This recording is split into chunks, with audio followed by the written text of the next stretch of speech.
You know what time it is. You know what time it is. It is time for lunchtime true crime. Honey, first things first, hit the like button, subscribe to the channel, join if you feel so inclined. But look, every day at lunchtime, we get together right here and over our salad or our sandwich or our tuna casserole, whatever you happen to be eating, we enjoy ourselves a nice true crime and we kiki a little bit about everything that's happening in true crime. Today, this case I have for you today, Baumeister. So listen, I remember when this happened, right? This is a case out of Indianapolis. And I love an Indiana case because I myself am from Indiana. I know it is hard to tell because these past 30 years, I have lived in the godless Northeast. But back when I was a wee little gossip, I was living over there in Indianapolis where I was born and raised for most of my life. So anyway, when this story came out, I was like, what? But when it came out, I was already living over here. And I think I was living in Queens when this happened. But I followed it breathlessly in case any of my relatives was involved or caught up or knew the people. Because even back then, I was like, ooh, child, tell me everything. So look, Mr. Baumeister, first of all, this is what you need to know. Indiana is the heartland, the buckle of the Bible Belt. People are very religious. They're very nice. They say good morning to perfect strangers. I will never understand that, but okay, because we don't do that out here in the godless Northeast. Anybody could be a murderer, but they are very nice people and they assume that others are not murderers.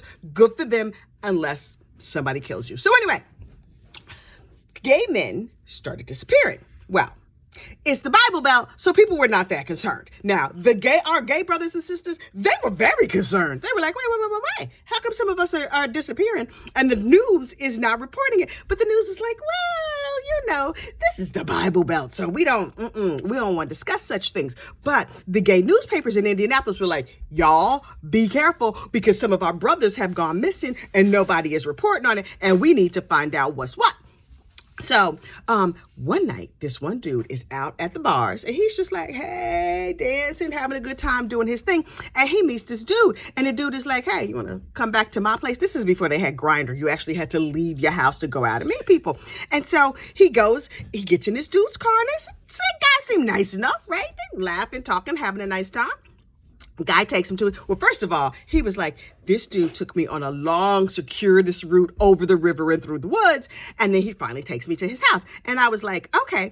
And so this gentleman has an indoor swimming pool. Ooh, fancy. But the house seemed empty out there in Franklin, Indiana, which is like 20 minutes from Indianapolis, from what I understand. So they go into the guy's indoor swimming pool and they swim in a lap. They were skinny dipping because why wouldn't you if it's your very own swimming pool? They swimming around, they're laughing, they're having a good time, having a little kiki. And so the guy was like, you know what I'm into? And so he takes some sort of rope, some of the equipment from the swimming pool and puts this tubing around his neck. This is the first time that I would have been like, okay, thank you and good night. Where are my pants? You know what? I'm willing to leave my pants right here just to get out of here, brother. I'm going to need you to drive me home. Because Indianapolis ain't have no yellow cabs. They ain't have Uber back then because this is in the early 90s. So this dude was like, okay, this is about to get kinky. Let's see what's going to happen here. So the dude puts this tubing around his own neck and says, I'm into choking. Are you into choking? And the dude was like, I'm not sure. So he's like, just hold it, just squeeze it and twist it tight. And so the gentleman is like, okay, what have I got myself into? I'm naked in a very nice swimming pool and the man wants me to choke him. Is this a murderation type situation? I don't know what's what. So he squeezes it and his his new friend passes out. Well, his friend is like motioning tighter. And then the dude passes out. What? How did you not run screaming right then? Okay, but some people are into that. Fine. Autoerotic asphyxiation. So the dude passes out and then comes to after a few minutes and he's laughing. He's like, that was great. So the choker was like, what are we doing? He's like, let me try it on you. He was like, the feeling of ecstasy and whatever that I felt, it was amazing. Let me try it on you. So the other dude was like, well, we're here and there's a possibility that you might, I might get some of that ecstasy and maybe you will also diddle my nether region. So sure, why not? That is not the choice I would have made, but that is the choice he made. So his little friend choked him to the point of unconsciousness. And he was like, in fact, it was quite delightful. Okay, this is not my scene. This is not my scene at all. But no judgment, because we are sex positive here at the Gossip, the Rumor, and the Innuendo. So he gets choked out. He's feeling all this ecstasy. It's wonderful. And then he passes out. And then he comes through too. And then they diddle one another's nether regions. And then have a lovely rest of their evening. And then they go on.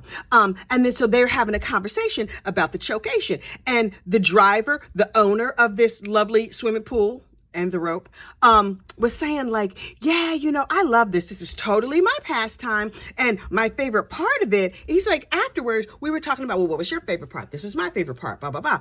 And the driver of the car, the owner of the swimming pool, was like, my favorite part is when you see the person like really get to that point of ecstasy and then their lips turn blue and possibly crack and then they go all limp and dead. And the other guy was like, right. You can drop me off right here. So he deposits him safely back in Indianapolis, and the guy goes on with his life. And then he starts thinking about it. And he was like, that guy did have a really, really nice swimming pool, but that whole choking thing was scary. So he starts telling his friends, tell him, you should call the police and tell him, because, dude's been disappearing and we don't know what's what. You should tell the police. So he goes to the police and he's like, okay, this is what happened, explains the whole story. And the cops are like, hello, gay gentleman. That sounds interesting. We are going to investigate this despite the fact that you are a homosexual. So they look around, but it was dark when he went out there to the guy's house, and they could never identify the house because it was on these dark, windy roads out there in Franklin. And so they were like, dang, we thought we had a break in this case, but apparently we don't. So we're just going to put this little tidbit in our back pocket. But then dead dudes, people still keep disappearing, and their flyers go up in all the gay clubs like, okay, this guy is missing, and this guy is missing, and this guy is missing. So listen, this killer with the indoor swimming pool messed with the wrong one. One of his victims spent the day with his mother, and they planted flowers, and they laughed, and they talked, and they had a lovely time, and they took pictures of each other. This is back in the day when you had to drop the film off at the CVS and wait 3 days and then go back and pick it up. It was no like, you got it right here, right now. So he had all these lovely pictures, had a lovely day with his mama, and then he went out to the clubs and never to be seen again. And his mother was like, hello, bring officers. My son is missing. And the cops were like, yeah, well, he's a grown-up, and grown-ups can go missing if they want to. You're not going to mess with a mother. Just like the TTs, mamas are also undefeated, unless they're those trash mamas who be killing their kids. But that was not this mother. This mother was like, I'm going to need y'all to investigate. And they were like, no. She was like, I'm not worried about y'all. Hello, Mr. Private Investigator, I'm going to need you to find my son. So she hired her own private investigator, and good for her, mama. And the private investigator was like, okay, we know your son was gay. That's fine. But we're going to go out and we're going to conduct our own investigation. And so between the private investigator and the cops who had this lead that kind of went cold, they were like, okay, now we sort of know who we're looking for. So the dude that got choked in the swimming pool sees this ne'er-do-well in the club one night. He's like, yo. That's Mr. Choke Me Till I'm Nearly Dead. I'm not going to follow him out, but if you follow him and get his license plate, that's going to be good. So the friend was like, great, we on the case. Because now all the community knows about these disappearing men, and they know that there's like a ne'er-do-well out there. So they get the license plate, they turn it into the police. The police were like, thank you so much. We are going to do a complete investigation. Well, now they have a license plate number, and they pull up the name, and they're like, oh, Herb Baumeister. We have never heard of this Mama Luke before, so we are going to do an investigation. Let's see. He's a rich gentleman who lives way out in the country, out there in Franklin, Indiana, in a mansion on a very large plot of land, because he is the owner of the Save-A-Lot thrift store chain of stores. Apparently, there were Save-A-Lots all over Indiana. Now, my mama did not mess with thrift stores. She might have bought you an outfit at Kmart. She might have got some fabric down there at the Joanne Fabric and made her own pants for you, but she was not going to a thrift store. She did not believe in used. I, on the other hand, adore a thrift store. But my mama, she was not about that thrift store life. So I never knew nothing about no Save-A-Lot. But the Brewmeisters had a nice little couple, met in college, down there at IU. The wife graduated college. The husband did not, but he was very, very smart. And then they got together. They got married. They had a couple of kids. They're living happily ever after. And they have this Save-A-Lot store. And it grows and grows and grows. And they make all of this money. Life is going great. And they buy this beautiful dream mansion out there in Franklin, Indiana. 18 acres, a big giant house, an indoor pool, acres and acres of woods. Everything is fantastic. Little teensy problem. Herb's daddy used to save everything. And so when the daddy died, Herb was like, I can't throw away my father's stuff because that belonged to daddy. So there was all kinds of crap in that 3-car garage. And the wife was like, okay, as long as you keep it to the garage, fine, whatever. So they live in their happy lives, right? Everything is good. And they had a little cabin they used to go to in the summertime or whatever. So the husband was like, I cannot leave town because I have to run the business. Every summer, the wife would go off for a couple of weeks with the kids up to the cabin. And she would spend the weekend in the cabin with the kids. And then she would come on back sometimes a whole week because, she could do that. They had money like that. One day, the boys are out splashing around on the edges of the lawn. And they're like, Mommy, I found a bone. What is this? So the mother is like, well, show me, baby, what'd you find? So she goes out and she finds what looks like a skeleton. Let me tell you something. If I find a skeleton of any variety at all on my property, the first call I make is to 911. I don't care if it's a squirrel skeleton. I don't care. Listen, the community I live in, they might come out for a squirrel skeleton. I don't know. But they were just like, oh, yeah. She's like, okay, so just leave it here. I'm going to ask Daddy and we're going to see what's what. So she was like, babe, listen, the boys were outside playing today and one of them found what looks like an entire skeleton of a human being. In fact, it looks like a human being just laid there in the woods and died because his full skeleton was there intact. And the husband was like, you know what that was. Dad was into anatomy and he has all that crap in the garage. That's one of his skeletons that's out there. Listen, the dog probably carried it out there and fully rearranged it into a human form because you know how smart our dog is. So I'll clean it up. Don't worry about it. And the next time the wife went to check on it, the bones were gone. And she was like, okay, great. And so she forgot about it. Ma'am, I know you love and trust your husband. I love and trust my husband too. Don't let me find no skeleton in my backyard though. Don't let me find a bone in the trash can. I'm going to be looking at my husband like, what? Because my husband is a vegetarian and I know that bone does not belong to him. And if it looks like a human bone, like them big femur bones or whatever, So she was just like, we're going to go swim in the pool. I'm not worried about no bones in my backyard. Okay, lady. That's probably not a good idea. That's not how I would have conducted myself. But what do I know? So they go on with their lives. And then the thrift stores are just not doing as good as they used to. And can't you make a lot of money off of a thrift store? Because after all, you're buying things real cheap and you selling them at a markup. Seems like it would be mostly profit. But they opened some extra stores and one of their contracts changed. Apparently, they would get like the overstock and the backstock and last season stuff from all these local children's stores. And then they would just sell it at discount prices. I guess they were like the TJ Maxx of their day. So ultimately, they were like, ew, this thrift store thing is not going good. And then Herb started acting erratic. And the wife is like, what is wrong with Herb? Something's going on. Herb been disappearing for 2-3 days at a time and coming home smelling like liquor. What you're not going to do is disappear from my house at all. You could disappear from between 8 and 5 and go get a job and come home with a check. Oh, you disappear for days and come back smelling like liquor? Housewife, no housewife. You may be subject to pest control. You know about pest control. Listen. Pest control, private WhatsApp group for folks who ain't acting right, who need to be dealt with. Anyway, so this lady didn't call pest control. She was like, I might need to call a divorce lawyer. Also, that is an excellent second option. Just so you know, if you don't want to, if you want to leave them on this side of glory, then go on and call a divorce lawyer. So she called a divorce lawyer. Herb is acting more and more erratic. And she's like, I just want some child support and I want some spousal support and I want to keep my nice mansion. And other than that, you can go and go. Just leave me your money and go and go. And you should probably get this business together or sell it or whatever you're going to do because we out here losing money. The house is about to be in foreclosure. So Herb was just like acting crazier and crazier. And the wife was like, okay, this is not going good. And then Herb snapped and took the baby, took one of the sons, went up to just disappeared up to the mountains, to the cabin. And the wife is like, and now I'm done with your foolishness. And so she said to her divorce lawyer, listen, he has taken our child. He has run off. I don't know what he's doing. I can't find him. He had a cell phone. Now, listen, this is what you need to understand. Back in the day when you had a cell phone, number one, that was a sign that you were very wealthy. Number two, it was untraceable. All cell phones in the beginning were burner phones.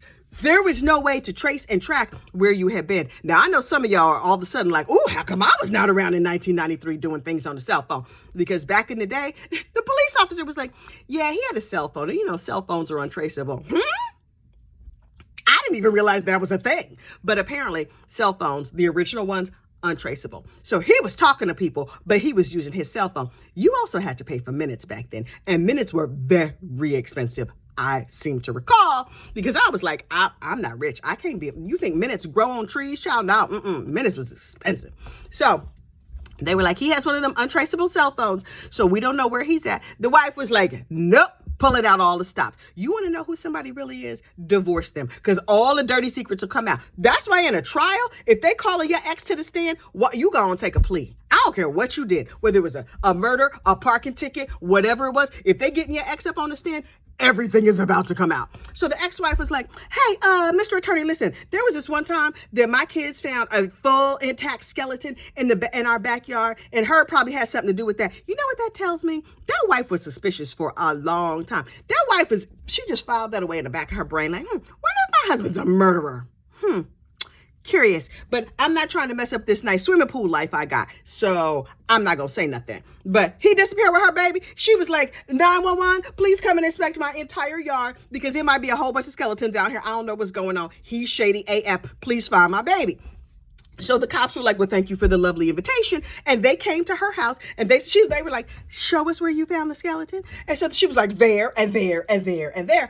And they went and started looking around, and they found many skeletons buried all over the yard. Some of them were burned up. It turned out in the beginning, when he was bringing folks home to the house and unaliving them, he was burning them up. But then he just got lazy, and he wasn't even covering them up. He would just drag them out into the woods and leave them there to decompose, because they had 18 acres, and he was like, the kid runs across, run fine. Maybe some deer, some bears, some mountain lions if I find them. I don't know.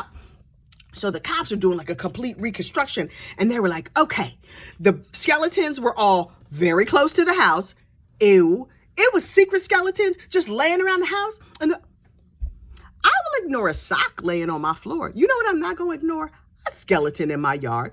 But that's just me. So she had skeletons here a skeleton, there a skeleton, everywhere a skeleton.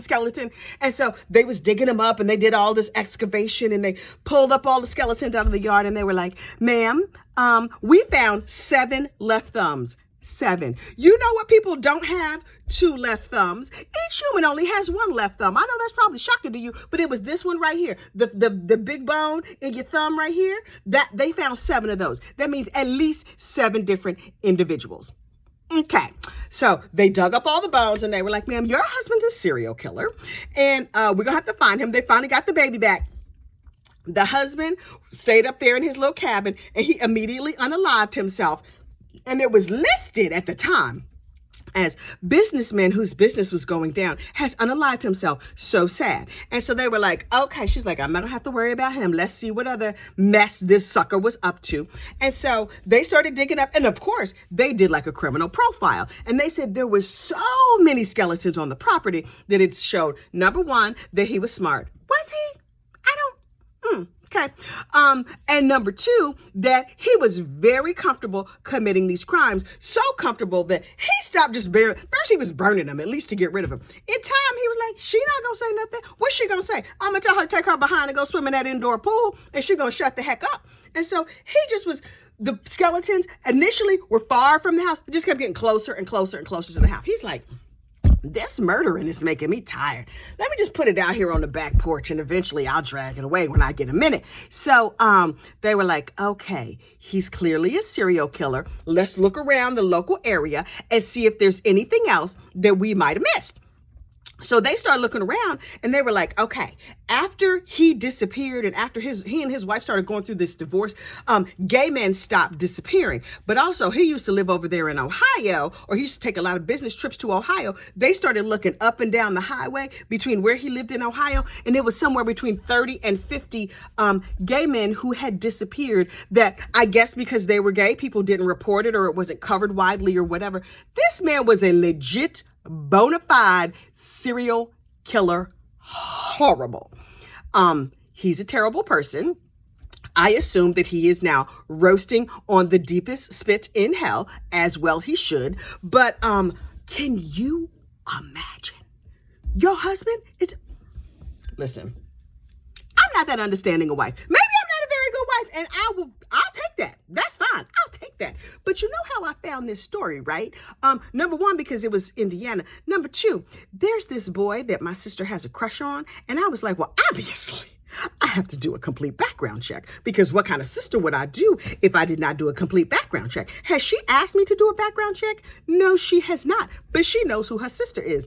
And it's not a sister, a TT, a concerned loved one alive who is not half an FBI agent. And I might be half or more of an FBI agent. So I was doing a complete background check on this gentleman that my sister has a crush on. And I was like, okay, Indiana, let me see. And the dude has a very common name. So I was like, how will I narrow it down? I ain't gonna tell you my secret, but I did a little triangulation and I narrowed down exactly him. I know everything about this man, and when my sister is ready to know, I will share that information with her. He passed my background check. There's one or two little things that are a little bit hinky, but they are old. And so I'm gonna ask. She knows that at some point I'm gonna let her know. If she knows me at all, the minute she mentioned his name, she knew I did a complete background check. But when she's ready to know, I'm going to be like, okay. But if I saw a red flag, if I saw a red little twinkle, if I saw a red anything, I'll be like, girl, he's a no. It's a no for me, dog. Nah. But he seems like, okay, dude, we go see how this goes. She met him at church. Okay, that does not mean he's a decent human being, because murderers go to church every day. This dude was like a nice, upstanding citizen, except for the murderation he was doing not so secretly. So my sister is a smart lady. She's dynamic. She's attractive. And I look forward to performing her wedding ceremony. You know I'm a minister, right? I'm a minister on the internet. So if you need to get married, then you could call me. Maybe not, because I do tend to talk too much. So whatever, do what you got to do. But I'm fully prepared to be the maid of honor, to be a guest at the wedding, to do whatever. And maybe if I get a little free time, I'm going to look up my potential in-laws. His mom and them. I know the mom is still alive. The daddy is dead. He has several siblings. Some of the siblings have gotten into trouble, but not major bad trouble as far as I can tell. I have not done a deep dive on them, but she's not marrying the siblings, but none of them siblings can come and live in her house. I'm just letting you know. So not that it's even gotten that far. They haven't even gone on a date yet, but they did get together the other day. So yeah, that's grounds enough for me to check him out. Look. And your lunch is over. Your sandwich is finished. Now, go and download yourself a nice bingo card and go on and see if you got bingo on this episode, because, child, I talk for too long, as I am wont to do. In the meantime, you have a great, safe day, and I will talk to you later. Bye.